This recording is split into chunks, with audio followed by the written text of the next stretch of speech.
நண்பர்களே வணக்கம். நான் உங்கள் பிரியா. நம்ம இன்னைக்கு பார்க்க போகிற பதிவு என்ன அப்படின்னு பார்த்தீங்கன்னா, நம்ம முருகரை கும்பிட்றோம் அப்படின்னா நம்மளுக்கு வாழ்க்கையில் ஏற்றம் கிடைக்குமா, அதாவது முன்னேற்றம் கிடைக்குமா, இல்லை ஏமாற்றம் கிடைக்குமான்னு சொல்லி தான் நம்ம பார்க்க போகிறோம்.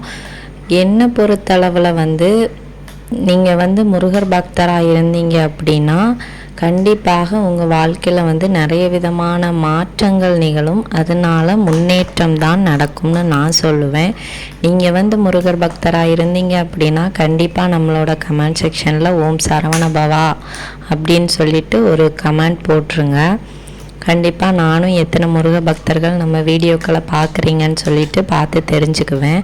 ஸோ நம்மளோட லைஃப்பில் முதல்ல நம்ம முருகரை கும்பிட தொடங்குகிறோம் அப்படின்னாலே அது தீர்க்க முடியாத கஷ்டத்தின் காரணமாகத்தான் நம்ம முருகரோட காலடியில் அவரோட பக்தராக போய் சேருவோம். இது உண்மையான ஒரு விஷயம். முருகரோட பக்தராக இருக்கிறாங்க அப்படின்னா அவங்க கிட்டலாம் போய் கேட்டு பாருங்கள். அவங்களோட வாழ்க்கையில் யாராலையுமே தீர்த்து வைக்க முடியாத, முடிவே என்னன்னு தெரியாத ஒவ்வொரு விஷயங்களுக்கும் அவங்க ஏதாவது ஒரு முருகர் கோவிலுக்கு போன பிறகு தான் அவங்களுக்கு அது ஒரு முடிவு கிடச்சிருக்கும். அதாவது உங்களால் தீர்க்க முடியாத எவ்வளவு பெரிய கஷ்டத்துக்கும் தீர்வு தரக்கூடிய ஒரே கடவுள் நம்மளோட முருகப்பெருமான் தான். நீங்கள் முருகான் கூப்பிடும்போதே முப்பெருமான்களும் உங்களுக்கு அருள் தருவாங்கன்னு சொல்லப்படுது. அதுவே நிதர்சனமான உண்மையாக இருக்கும்போது முருகனை கும்பிட்டா மட்டும் உங்களுக்கு எப்படி ஏமாற்றம் கிடைக்கும்? கண்டிப்பாக முன்னேற்றம் தான் கிடைக்கும்.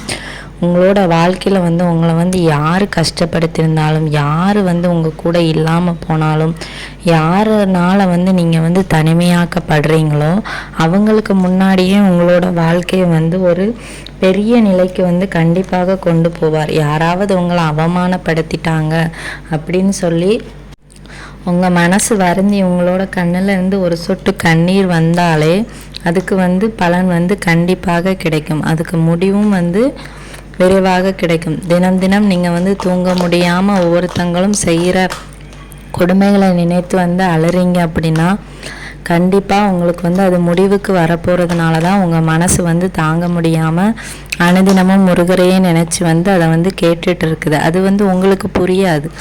நீங்கள் நினைப்பீங்க, நான் தினம் தினம் கேட்குறேன், தினம் தினம் அலறேன், தினம் தினம் முருகா முருகான்னு உன் நாமத்தையே சொல்கிறேன், ஆனால் நீ எனக்கு எதுவுமே செய்ய மாட்டேங்கிறிய முருகான்னு நினைக்கலாம். ஆனால் முருகர் என்ன நினைப்பார் அப்படின்னா, நம்ம எவ்வளவு சோதனையை கொடுத்தாலும் இவன் தாங்கலானா, நம்மக்கிட்ட தான் மறுபடியும் வரானா, அந்த மாதிரியெல்லாம் சோதித்து கண்டிப்பாக பார்ப்பார். ஏன்னா ஒரு சில பேரை பார்த்திங்கன்னா கொஞ்ச நாள் முருகரை கும்பிட்டுட்டு இருப்பாங்க. அதுக்கப்புறமா பார்த்திங்கன்னா அவங்களுக்கு எந்த இதுவுமே நிறைவேறாமல் இருக்கும். அவங்க கேட்டது எதுவும் நிறைவேறாமல் இருக்கும். அப்புறமா பார்த்திங்கன்னா கொஞ்ச நாள் கழித்து இன்னொரு தெய்வத்தை வணங்குவாங்க. நான் அதை தப்புன்னு சொல்ல வரல. நம்ம ஒரு வேலையை தொடர்ந்து அதில் நம்ம இன்ட்ரெஸ்ட் காட்டும்போது தான் அதில் சக்ஸஸை நம்ம அடைய முடியும். அதே மாதிரி தான் நம்ம தொடர்ந்து முருகர் கிட்ட ஒரு விஷயமா கேட்கும்போது தான் அவர் தொடர்ந்து அதுக்கான பதிலையும் அதுக்கான வெற்றியையும் நம்மளுக்கு கொடுப்பார். இது புரிஞ்சவங்க முருகரை விட்டு என்றைக்குமே போக மாட்டாங்க. அவர் எவ்வளவுதான் சோதனையை கொடுத்தாலும் அவர் கடைசியாக தரப்போகிற வாழ்க்கை அவ்வளவு ஒரு இன்பமயமான வாழ்க்கையாக இருக்கும். கண்டிப்பாக நீங்கள் வாயை திறந்து சொல்கிற அளவுக்கு, இன்னொருத்தங்கள்ட்ட நீங்கள் முருகரோட புகழை சொல்கிற அளவுக்கு தான் அவர் உங்களுக்கான வாழ்க்கையை தருவார். அதுக்கு எனக்கு ஆரம்பத்திலேயே கஷ்டமாக இருக்குது, நான் போயிடுறேன்னு சொல்லிட்டு போயிட்டோம் அப்படின்னா நம்ம அந்த ஒரு இன்பமயமான வாழ்க்கையை மிஸ் பண்ணிடுவோன்னு தான் நான் சொல்லுவேன். என்னைய கேட்டால் உங்களுக்கு எத்தனை வருஷமாக நீங்கள் கஷ்டப்படுறீங்களோ அத்தனை வருஷத்துக்கும் அதிகமாக நீங்களும் சரி, உங்களுக்கு பின்னாடி வரப்போகிறவங்க குழந்தைகள், உங்கள் சந்ததிகள் எல்லாமே அவ்வளோ ஒரு மன மகிழ்ச்சியோடு இருப்பாங்க.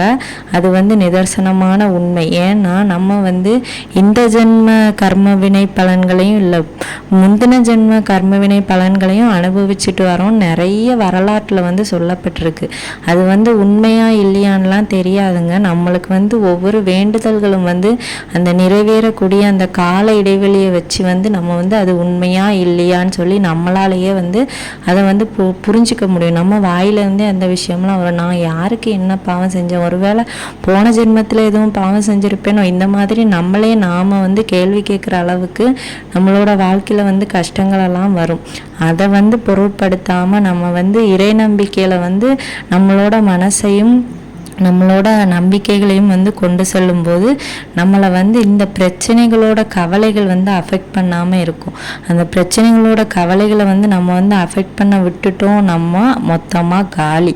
ஸோ அதனால் உங்களை வந்து யார் கஷ்டப்படுத்தினாலும் சரி, யார் வந்து உங்களை வந்து நீ வந்து முன்னேறவே மாட்ட, நீ வந்து எதுக்குமே லாய்க்கு கிடையாது அந்த மாதிரி சொன்னாலும் சரி. இப்போ நீங்கள் படிச்சுட்டு இருக்கிறீங்க, நீ எல்லாம் என்னடா படிக்கிற, எதுக்கு தான் நீ படிக்க வரையோ, இந்த மாதிரியெல்லாம் கேட்பாங்க.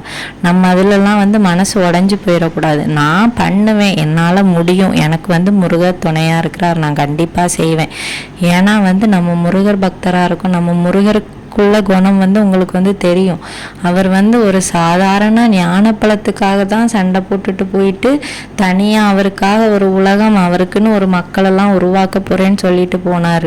அவரோட பக்தராக இருந்துட்டு நம்ம வந்து எல்லா விஷயத்துக்கும் பயந்துட்டு இருந்தோம்னா எப்படி நம்மளால் இந்த காலத்தை வந்து ஜெயிச்சு நம்மளோட வாழ்க்கையை வந்து நம்ம வந்து ஓட்ட முடியும்? ஸோ அதனால் எந்த விஷயத்தையும் கண்டு துவண்டு போகாதீங்க. கண்டிப்பாக நம்ம முருகரை நம்பணும் அப்படின்னா நம்மளோட வாழ்க்கையில் வந்து ஒரு சிறந்த வெற்றியை வந்து நம்ம வந்து அடைய முடியும். முதல்ல போகிற பாதை முள் பாதையாக இருக்கும், ஆனால் அது போக போக பூ பாதையாக மாறும். அவரே நம்மளுக்கு வந்து மாற்றி தருவார். முள் பாதையில் போகிறதுக்கு வந்து கஷ்டமாக இருக்குதுன்னு சொல்லிட்டு முருகரை விட்டுட்டு ஓடிடாதீங்க. அவர் வந்து கண்டிப்பாக உங்கள் கூட கடைசி வரைக்கும் இருப்பார். அவர் வந்து பல சோதனைகளை தருவார், பல கஷ்டங்களை தருவார், பல கண்ணீர்களை உங்களை வந்து பார்க்க வைப்பார். ஆனால் வந்து யார் முன்னாடி நீங்கள் வீழ்ந்தீங்களோ அவங்க முன்னாடியே உங்களை வந்து எழுந்து நிற்கவும் வைப்பார். ஸோ அதனால் முருகரை நம்புங்க, அவங்க வாழ்க்கை வந்து ஒளிமயமாக மாறும். நம்பினவங்களுக்கு முருகர் இருக்கிறார், நம்பாதவங்களுக்கு அவங்கவங்க மனசாட்சிப்படி என்ன நடக்குமோ அது வந்து நடக்கும்.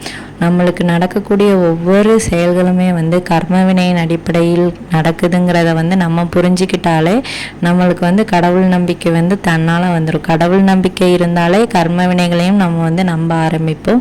ஸோ வந்து நம்மளுக்கு கொஞ்சம் லேட்டாக நடக்குதா, ஸோ நம்ம கர்ம வினைகள் கொஞ்சம் அதிகமாக இருக்குது போல், அந்த பாவ பலன்கள்லாம் தீர்ந்த அப்புறம் நம்மளுக்கு வந்து புண்ணிய பலன்கள் வந்து கிடைக்கும்.